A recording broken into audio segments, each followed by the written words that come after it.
মুখ্যমন্ত্রী হওয়ার পর 3 বার ঝাড়গ্রাম সফরে এসেছেন মমতা বন্দ্যোপাধ্যায়, কিন্তু বেলপাহাড়িতে এই প্রথম। অন্যদিকে এই প্রথম বেলপাহাড়িতে আসছেন কোনো মুখ্যমন্ত্রী, তাই মমতা বন্দ্যোপাধ্যায় সফরের আগে জোড়া আনন্দে উদ্বেল বেলপাহাড়িবাসী। বুধবার বেলপাহাড়ির ব্লক অফিস ময়দানে সভা করবেন মুখ্যমন্ত্রী। সভার প্রস্তুতি চূড়ান্ত পর্যায়ে। সোমবার সভাস্থল পরিদর্শন করেন পশ্চিমাঞ্চল উন্নয়ন মন্ত্রী সুকুমার হাঁসদা। ঘুরে দেখেন প্রস্তুতি। মাননীয় মুখ্যমন্ত্রী আসছেন এখানে, সেই জন্যই আজকে যে ব্যবস্থাপনা এখানে হচ্ছে, আমি নিজে এসে এখানে ব্যবস্থাপনাগুলো কীরকম হচ্ছে নিজে এসে আমি চারদিকে ঘুরে দেখলাম। তবে এই মুহূর্তে যা কাজ চলছে, ব্যবস্থাপনা ভালোভাবেই চলছে। এদিকে মুখ্যমন্ত্রী সফর ঘিরে নজিরবিহীন নিরাপত্তার ব্যবস্থা করা হয়েছে।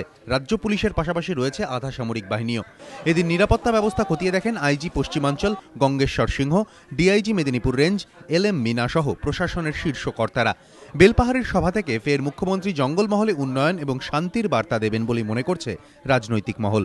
অমিতাভ রথ, ABP আনন্দ, ঝাড়গ্রাম।